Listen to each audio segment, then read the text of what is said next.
నమస్తే, welcome to hello doctor. ఇవాల్టి hello డాక్టర్లో మెడ, వెన్ను, నడుము నొప్పికి సంబంధించి సలహాలు సూచనలు అందించడానికి మనతో పాటు స్టూడియోలో ఉన్నారు హోమియో కేర్ ఇంటర్నేషనల్ నుండి డాక్టర్ మానస గారు ఉన్నారు. వారిని అడిగి వివరాలు తెలుసుకుందాం. మీరు కూడా డాక్టర్ గారితో మాట్లాడాలి అనుకుంటే స్క్రీన్ పై డిస్ప్లే అవుతున్న నెంబర్కి కాల్ చేసి డాక్టర్ గారితో లైవ్లో మాట్లాడచ్చు. Hello doctor, welcome to studio. Hello అండి. ఈ మధ్య కాలంలో చూస్తున్నాం, ఏజ్తో సంబంధం లేకుండా అందరిలో కూడా ఈ మెడ నొప్పి అనేది ఎక్కువగా వస్తుంది. కారణాలు ఏంటి? యూజువల్గా మనకి మెడ దగ్గర నొప్పి సర్వైకల్ స్పాండిలోసిస్ అంటాము. అంటే మెడ దగ్గర నొప్పి అనేవి చాలా రీజన్స్ వల్ల వస్తాయి. యంగ్ ఏజ్లో ముఖ్యంగా రావడానికి కారణం ఏంటంటే కంటిన్యూస్గా కూర్చుని చేసే జాబ్స్ వల్ల, సెడెంటరీ జాబ్స్ వల్ల. ఇంకొకటి పోస్చర్ సరిగ్గా లేకపోయినా కూడా, అంటే కూర్చుని చేసే జాబ్స్లో కూడా సరైన పోస్చర్ మెయింటైన్ చేయకపోవడము దీనివల్ల ఉంటుంది. ఇంకొకటి ట్రావెలింగ్, అంటే బైక్ డ్రైవింగ్ కానీ కార్ డ్రైవింగ్ లాంటివి ఎక్కువగా చేయడము, లేదా చేతులతో బరువులు మోయడం కానివ్వండి, తల మీద బరువులు పెట్టుకునే వర్క్స్ కానివ్వండి, దానికి తగినట్టు బాడీకి సరైన న్యూట్రిషన్ అందనప్పుడు యూజువల్గా మెడ దగ్గర ఉండే వెన్నుపూసలో డీజనరేటివ్ చేంజెస్ అనేవి అర్లీగా జరుగుతాయి. వాటిని డిస్క్ ప్రాబ్లమ్స్ కూడా వస్తుంటాయి వాటిల్లో కూడా. ఈ వెన్ను నొప్పి కూడా సేమ్ ఇదే సర్వైకల్ స్పాండిలైటిస్లో ఇది కూడా వెన్ను నొప్పి ప్రాబ్లం కూడా చూస్తామా?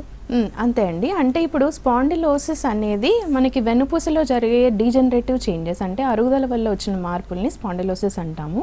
మనకి వెన్నుపూస భాగాలుగా డివైడ్ చేయబడింది. ఒకటి సర్వైకల్, అంటే మెడ దగ్గర ఉండే వెన్నుపూసని సర్వైకల్ అని, దాని తర్వాత థొరాసిక్ అని, దాని తర్వాత లంబార్ అని, దాని తర్వాత సాక్రల్ అని అంటాము. సో యూజువల్గా మెడ దగ్గర జరిగితే దాన్ని సర్వైకల్ స్పాండిలోసిస్ అని, నడుం కింది భాగంలో జరిగితే అది లంబార్ స్పాండిలోసిస్ అని అంటాం. సో లంబార్ స్పాండిలోసిస్కి కూడా మోస్ట్ ఆఫ్ ద రీజన్స్ వచ్చేటప్పటికి పోస్చర్ సరిగ్గా మెయింటైన్ చేయకపోవడం, ట్రావెలింగ్, బైక్ డ్రైవింగ్ లాంటివి ఎక్కువ చేయడం, బరువులు ఎక్కువ ఎత్తడము, యూజువల్గా ఆడవాళ్ళలో జరిగే ప్రెగ్నెన్సీలో జరిగిన మార్పులు, పిండం ఎదిగేటప్పుడు ఆ ప్రెషర్ అంతా వెన్నుపూస మీద పడ్డము, ఇంకొకటి ఒబేసిటీ, వీటన్నిటి వల్ల యూజువల్గా చాలా ఎర్లీ చేంజెస్ చిన్న ఏజ్లోనే జరగడం చూస్తూ ఉన్నాము. సో 30s వచ్చేటప్పటికి చాలామందిలో ఈ వెన్నుపూసల అరుగుదల మార్పులు అనేవి కనిపించడం, దీంతోపాటు డిస్క్లు అనేవి, ఈ రెండు వర్టిబ్రేస్ మధ్య ఉండే కుషన్ లాంటి డిస్క్లు అనేవి ముందుకు జరగడము, డిస్క్ బల్జెస్ అనేవి ఎక్కువగా కనిపిస్తూ ఉంటాయి. ఈ సర్వైకల్ అయినా లంబార్లో అయినా మనకి స్టేజెస్ ఉంటాయా? స్టేజెస్ అనేటప్పటికి సిమ్టమ్స్ని బేస్ చేసుకుని మనం సివియారిటీని అనలైజ్ చేసుకోవచ్చండి. అంటే సిమ్టమ్స్ అంటే లోకలైజ్డ్గా పెయిన్, అంటే ఆ పర్టికులర్ భాగంలో, ఇప్పుడు నడుము దగ్గర ప్రాబ్లం తీసుకున్నట్టయితే లంబార్ స్పాండిలోసిస్లో నడుము చివరి భాగంలో నొప్పి రావడము, కదిలించినప్పుడు కష్టంగా, అంటే వంగి లేచినప్పుడు కానివ్వండి, సడన్గా పడుకుని లేచినప్పుడు కానివ్వండి నొప్పి రావడము, లేదా ఎర్లీ మార్నింగ్ లేచినప్పుడు వెన్ను పట్టేసినట్లు ఉండడము యూజువల్గా ఇనీషియల్ సిమ్టమ్స్ అంటాం వీటిని. లేదా ఎక్కువ స్ట్రెయిన్ అయినప్పుడు, అంటే ఫిజికల్గా ఎక్కువ స్ట్రెయిన్ అయినప్పుడు నడుము నొప్పి రావడము, రెస్ట్ తీసుకుంటే తగ్గడము, ఇవి యూజువల్గా ఇనీషియల్గా కనిపిస్తూ ఉంటాయి. చాలామందిలో ఇవి చూస్తూ ఉంటాము. సో ఎప్పుడైతే ఈ పెయిన్ అనేది రెస్ట్ తీసుకున్నప్పుడు కూడా, అంటే పడుకుని ఉన్నప్పుడు కూడా పెయిన్ తీవ్రంగా రావడం, రెస్ట్లో ఉన్నా కూడా తగ్గకపోవడం, దీంతోపాటు నరాల మీద ఒత్తిడి పడుతూ ఉంటుంది.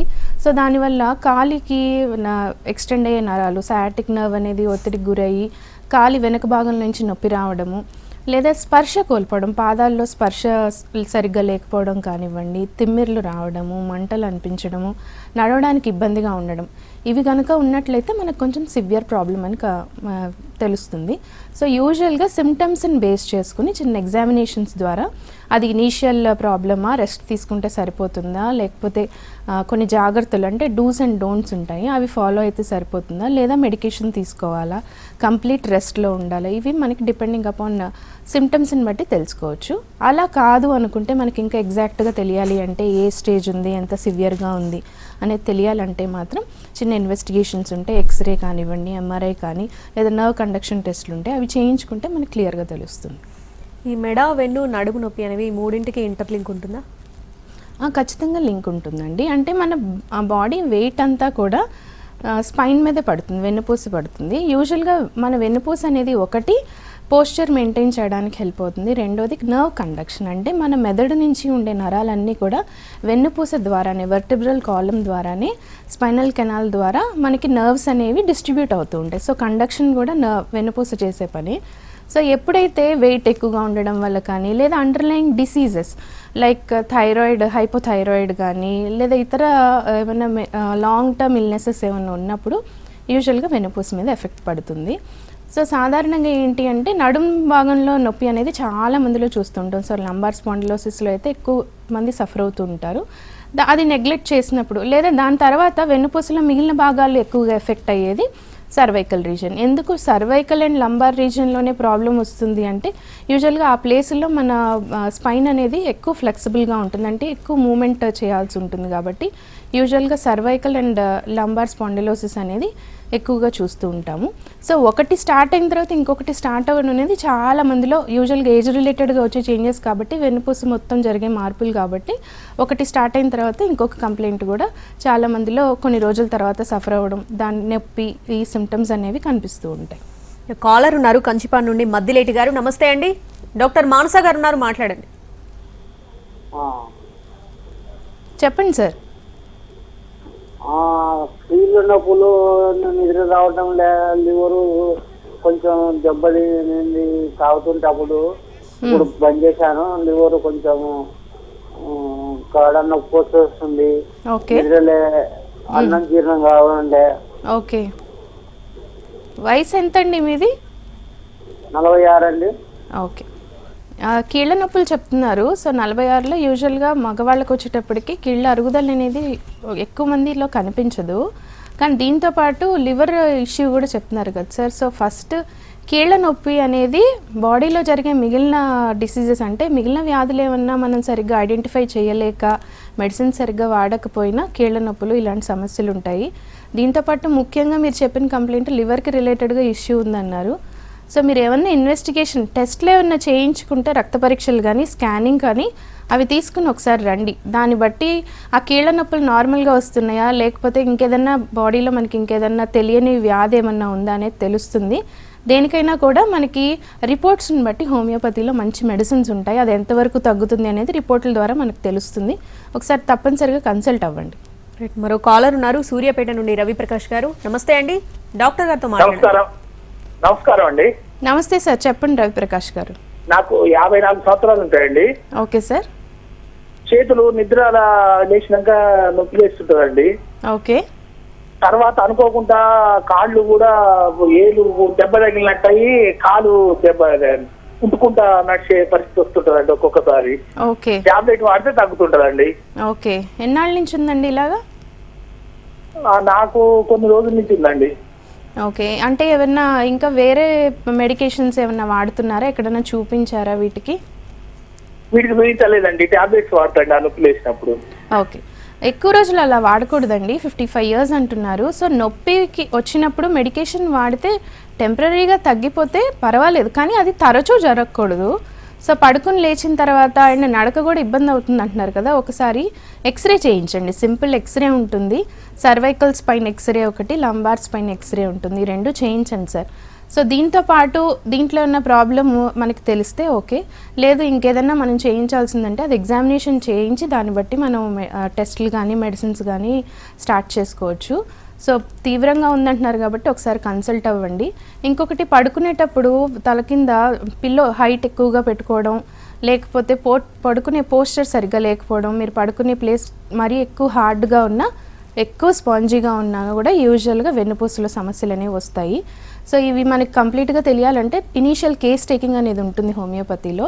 సో మీరు దగ్గరలో ఉన్న బ్రాంచ్లో కన్సల్ట్ అయితే మా డాక్టర్స్ మీకు అవసరమైన క్వశ్చన్స్ అడిగి ఏంటి ప్రాబ్లం అనేది తెలుసుకుని దాన్ని బట్టి మెడికేషన్స్ అవసరమా లేదా ముందు టెస్టులు చేయించాక మెడికేషన్ స్టార్ట్ చేసుకోవాలా అవన్నీ చెప్తారు. ఒకసారి కన్సల్ట్ అవ్వండి. రైట్. ఈ ఆర్థరైటిస్లో ఆస్టియో ఆర్థరైటిస్ అంటే ఏంటి? ఆస్టియో ఆర్థరైటిస్ అనేది యూజువల్గా ఆర్థరైటిస్ అంటే కీళ్ళల్లో ఇన్ఫ్లమేషన్ రావడము, సో వాపుకు గురవడము, డ్యామేజ్కి గురవడం, ఇవి యూజువల్గా ఆర్థరైటిస్లో జరిగే ప్రాబ్లం. సో ఆస్టియో ఆర్థరైటిస్ అనేటప్పటికి పెద్దవాళ్ళలో వచ్చేది డీజనరేటివ్ చేంజెస్ అనమాట. అంటే మోకాళ్ళల్లో అరుగుదల, అంటే ఆస్టియో ఆర్థరైటిస్ అనేది ఎక్కువగా మోకాళ్ళలో చూస్తుంటాము. కీళ్ళ మధ్యన ఉండే కార్టిలేజ్ కానివ్వండి, సైనోవియల్ ఫ్లూయిడ్ కానీ తగ్గిపోవడము, ఏజ్ వల్ల వచ్చే చేంజెస్ని మనం ఆస్టియో ఆర్థరైటిస్ అంటాం. సో ఎక్కువగా ఆస్టియో ఆర్థరైటిస్ అనేది మోకాళ్ళలో జరుగుతుంది, ఎందుకంటే మన వెయిట్ బేరింగ్ జాయింట్స్ అవి నీస్ అనేవి. సో మోకాళ్ళు మన శరీర బరువు అంతా వాటి మీద పడుతుంది కాబట్టి యూజువల్గా మోకాళ్ళు నొప్పి రావడము, వాపు ఉండడము, కదిలించడానికి కష్టంగా ఉండడము, కదిలించినప్పుడు కొంచెం సౌండ్స్ రావడము, ఇవి యూజువల్గా ఆస్టియో ఆర్థరైటిస్లో కనిపిస్తూ ఉంటాయి. లక్షణాలు, సిమ్టమ్స్ ఎలా ఉంటాయి? మనకి లక్షణాలు వచ్చేటప్పటికి యూజువల్గా పెయిన్ ఇనీషియల్గా కనిపిస్తూ ఉంటుంది. అంటే కింద కూర్చుని లేచినప్పుడు కానీ, ఎక్కువసేపు నడిచినప్పుడు, ఎక్కువసేపు నిల్చున్నప్పుడు సాధారణంగా జాయింట్స్లో పెయిన్ అనేది కనిపిస్తుంది. దీంతోపాటు వాపు అనేది ఇనీషియల్గా కనిపిస్తుంది. అంటే చూడ్డానికి వాపు లేకపోయినా కొంతమందికి టచ్ చేసినప్పుడు వేడిగా ఉంటుంది. అంటే వేరే జాయింట్తో కంపేర్ చేస్తే ఏ జాయింట్ అయితే పెయిన్ వస్తుందో అందులో మనకి వేడిగా అనిపించడము, ఇవి ఇనీషియల్గా కనిపించే సిమ్టమ్స్.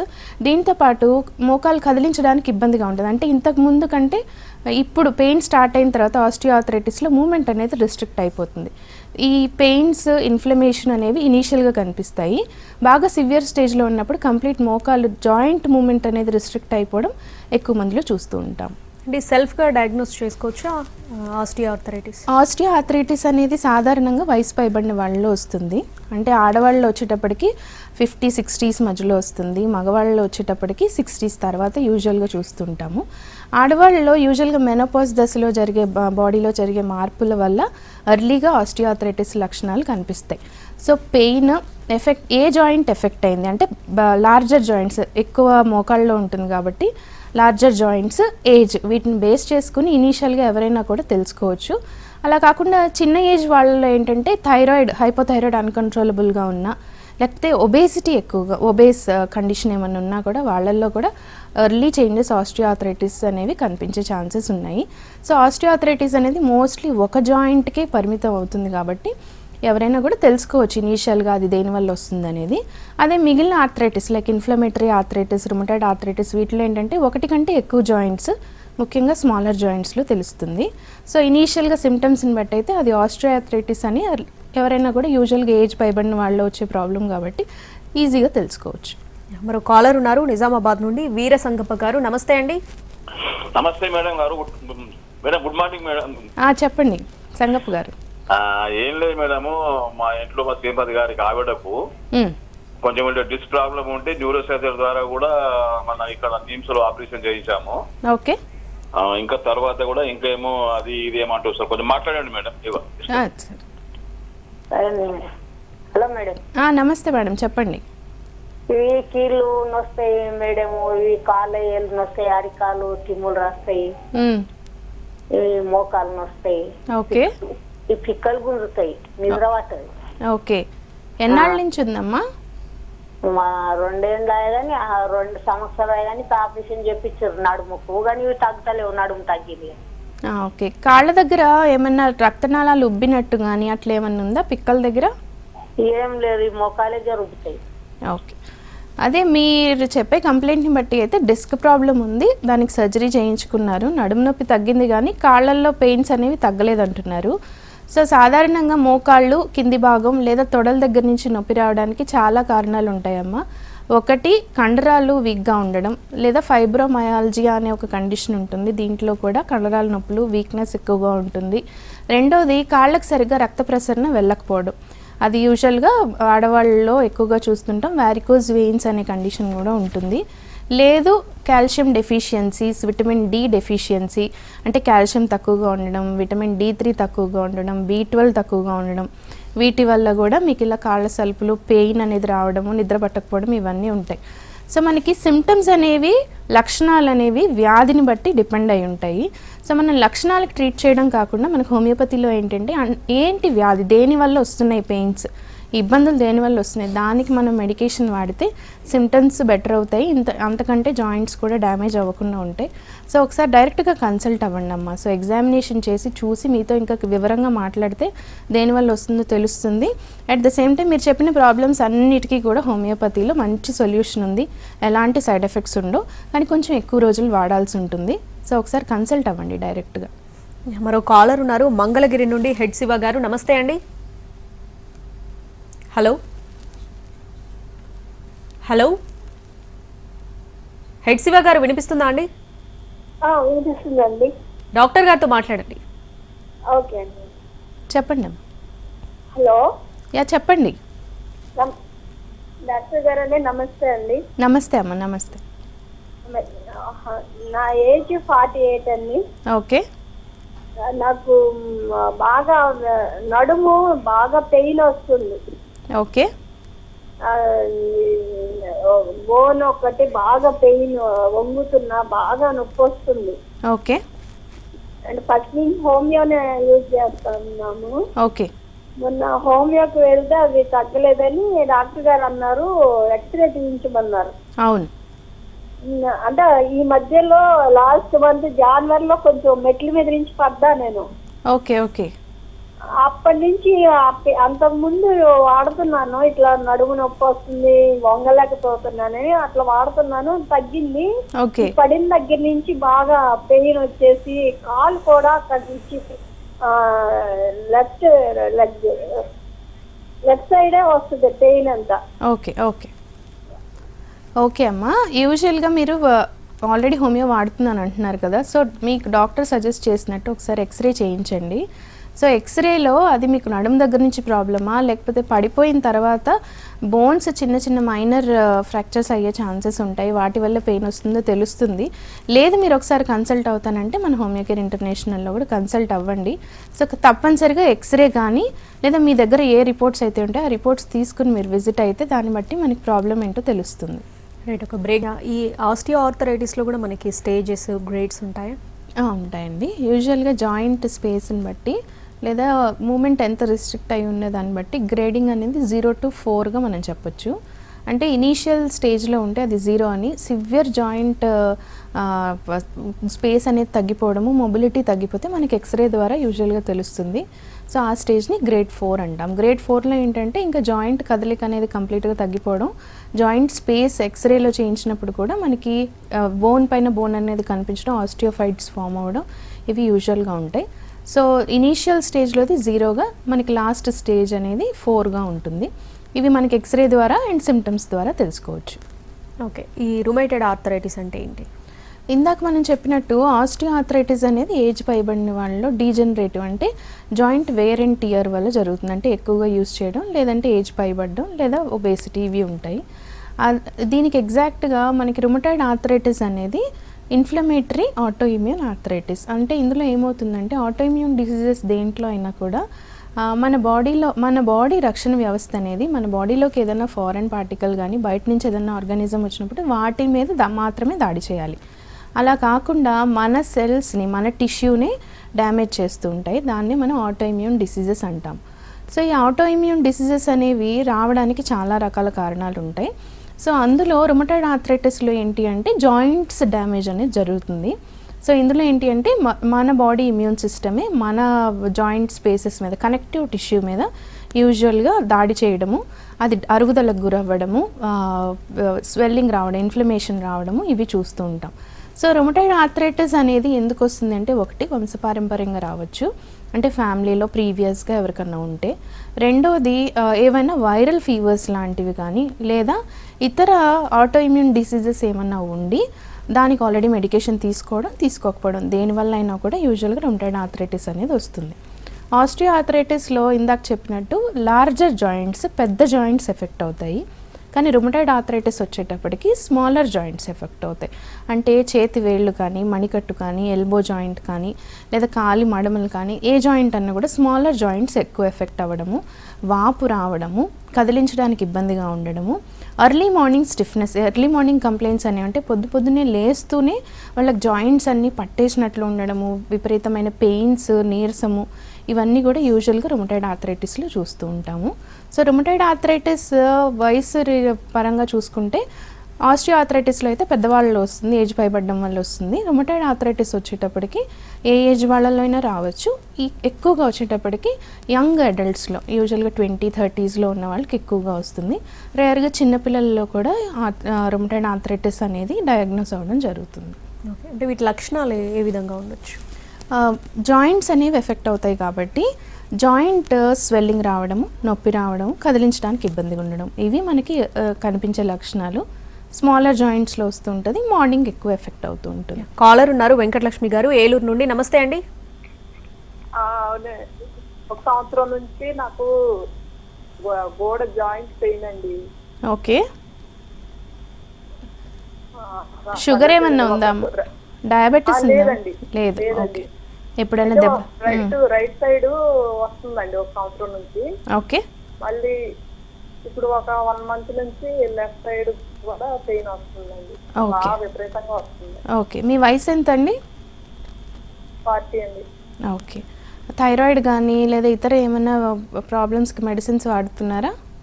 అండి లేవన్నారండి. ఓకే.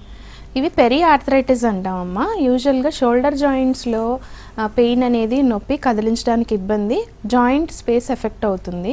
సో ఇది కొద్ది మందిలో మనకి ఫీవర్స్ ఏమన్నా వచ్చి తగ్గిన తర్వాత ఏమన్నా ఆర్థరైటిస్ అంటే జాయింట్కి రిలేటెడ్ ఫీవర్స్ వస్తాయి. అంటే ఫీవర్, వైరల్ ఫీవర్ రావడం, హై టెంపరేచర్ ఉండడం, సివియర్ జాయింట్ పెయిన్స్, ఇన్ఫ్లమేషన్ ఉండడము, ఇవి యూజువల్గా వైరల్ ఫీవర్స్లో ఇలాంటివి ఏమైనా సివియర్గా జరిగినప్పుడు ఏదో ఒక జాయింట్ ఎఫెక్ట్ అవ్వచ్చు.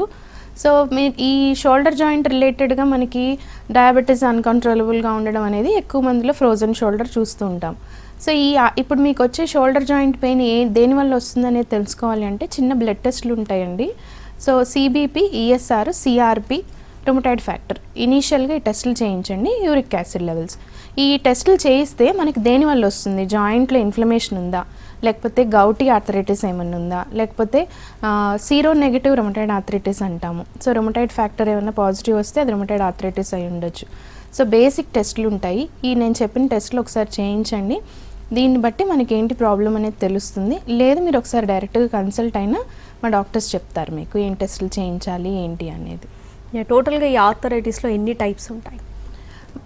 Depending upon reason. అంటే డీజనరేటివ్ చాలా రకాలు ఉంటాయి. డీజనరేటివ్ చేంజెస్ ఉంటే ఆస్టియో ఆర్థరైటిస్ అని, లేదా ఇన్ఫ్లమేటరీ ఆర్థరైటిస్ వచ్చేటప్పుడు రుమటాయిడ్ ఆర్థరైటిస్. గౌటీ ఆర్థరైటిస్ అంటే బ్లడ్లో యూరిక్ యాసిడ్ లెవెల్స్ అనేవి పెరగడం వల్ల వచ్చే ఆర్థరైటిస్ని గౌటీ ఆర్థరైటిస్ అంటాము. సోరియాసిస్తో సఫర్ అయ్యే వాళ్ళలో కూడా ఆర్థరైటిస్ వస్తుంది, దాన్ని సోరియాటిక్ ఆర్థరైటిస్ అంటాము. ఇంకొకటి చిన్నపిల్లల్లో మాత్రమే వచ్చే ఆర్థరైటిస్లు ఉంటాయి, ఇవి జువెనైల్ ఆర్థరైటిస్ అంటాము. లేదా ఇన్ఫెక్టివ్ కండిషన్స్ ఏమన్నా ఉండే అంటే ప్రీవియస్గా ఏమన్నా ఇన్ఫెక్షన్స్, యూరినరీ బ్లాడర్ ఇన్ఫెక్షన్స్ కావచ్చు, ఏదైనా ఇన్ఫెక్షన్స్ వచ్చిన తర్వాత ఆర్థరైటిస్ వస్తే వాటిని ఇన్ఫెక్టివ్ ఆర్థరైటిస్ అని. సో డిపెండింగ్ అపాన్ మనకి రీజన్ని బట్టి మనకి చాలా రకాల ఆర్థరైటిస్లు అనేవి రిపోర్ట్స్ ద్వారా మనం డయాగ్నోస్ చేసుకోవచ్చు. కాలర్ ఉన్నారు హైదరాబాద్ నుండి, శ్రీనివాసమూర్తి గారు. నమస్తే అండి, డాక్టర్ గారితో మాట్లాడండి. నమస్తే అమ్మా. నమస్తే సార్, చెప్పండి. ఏం లేదండి, కొత్తగా షుగర్ ఉన్నట్టు మా సిస్టర్కి కేసు అయింది. ఓకే. అది మన హోమియోలో ఉన్న ఉందండి షుగర్కి? ఉంటుంది సార్. అంటే ఏజ్ ఎంత అండి? ఏజ్ 67 అండి మా సిస్టర్ది. ఓకే. కంట్రోల్ అంటే ఎంత ఉంది ఇప్పుడు లెవెల్స్? ఒక 1 వీక్ బ్యాక్ ట్రేస్ అవుట్ అయిందండి. అంటే ఐ టెస్టింగ్ అని వెళ్తే అక్కడ కళ్ళలో బ్లాక్ డాట్స్ గా ఉన్నాయి. ఓకే. మీకు షుగర్ ఉందేమో టెస్ట్ చేయమంటే చేశారు. ఓకే. ఫాస్టింగ్ ఏమో 290 ఉంది. ఓకే. ఆఫ్టర్ దట్ ఏమో 420 ఉందండి. ఓకే. ఓకే. అందుకని అసలు ఏమన్నా మీరు చూశాను టీవీలో, హోమియోలో లేదని ఎవరు అన్నారు. మీరు ఎట్లా డాక్టర్ గారు లైన్ లో ఉన్నారో కనుక్కుందామని చేశాను. అవును సార్. అంటే ఇప్పుడు మనకి డయాబెటీస్, ఇప్పుడు మీ సిస్టర్ సఫర్ అయ్యేది టైప్ 2 డయాబెటీస్ అంటాము. సో టైప్ 2 డయాబెటీస్లో ఏమవుతుంది, ఇన్సులిన్ రెసిస్టెన్స్ డెవలప్ అవుతుంది. సో ఇన్సులిన్ రెసిస్టెన్స్ అనేది యంగ్ ఏజ్లో కనుక మనకి తెలిస్తే, యంగ్ ఏజ్ వాళ్ళకి మనం టైప్ 2 డయాబెటీస్ని రివర్స్ చేసుకునే chances with proper diet and life style reverse చేసుకునే ఛాన్సెస్ చాలా ఉంటాయి. అండ్ హోమియోతో కూడా ఇవన్నీ మనం డైట్ ఫాలో అవుతూ లైఫ్ స్టైల్ చేంజెస్ చేసుకుని కరెక్ట్గా హోమియోపతి మెడికేషన్ వాడితే డయాబెటీస్ టైప్ 2 డయాబెటీస్ని రివర్స్ చేసుకోవచ్చు. కానీ ఇప్పుడు మీ సిస్టర్కి 67 ఇయర్స్ అంటున్నారు. అండ్ ఇంకొకటి డయాబెటీస్ అన్నోన్గా ఉంది. అంటే టైప్ 2 డయాబెటీస్ ఎప్పటి నుంచో ఉండొచ్చు ఆవిడకి. మీరు ఐ టెస్ట్కి వెళ్తే తెలిసింది అంటే అప్పటికే లెవెల్స్ అనేవి ఎక్కువగా మెయింటైన్ అవ్వడం వల్ల డయాబెటిక్ కాంప్లికేషన్ కూడా స్టార్ట్ అయింది. సో ఇప్పుడు మనం దాన్ని కంప్లీట్గా రివర్స్ చేయలేము. రెండోది, మీరు ఒకవేళ ఎలోపతి మెడికేషన్ వాడుతూ ఉంటే హోమియోపతితో పాటు ఎలోపతి వాడడం వల్ల కంట్రోల్ త్వరగా తీసుకురావచ్చు. కానీ కంప్లీట్గా మీరు ఈ డయాబెటిక్ మెడికేషన్స్ని ఆపేసి హోమియో వాడడానికైతే లేదు. కానీ హోమియోపతి వాడడం వల్ల ఏమవుతుందంటే కాంప్లికేషన్స్ని అవాయిడ్ చేసుకోవచ్చు, త్వరగా కంట్రోల్లోకి తీసుకొచ్చే ఛాన్సెస్ ఉంటాయి. సో ఇంకా మీకు డీటెయిల్స్ కావాలి అంటే మాత్రం ఒకసారి కన్సల్ట్ అవ్వండి sir. Right, thank you doctor. మా స్టూడియోకి వచ్చి సలహాలు సూచనలు అందించినందుకు థ్యాంక్ యూ. థ్యాంక్ యూ అండి. ఇది వాళ్ళ హలో డాక్టర్. నమస్తే.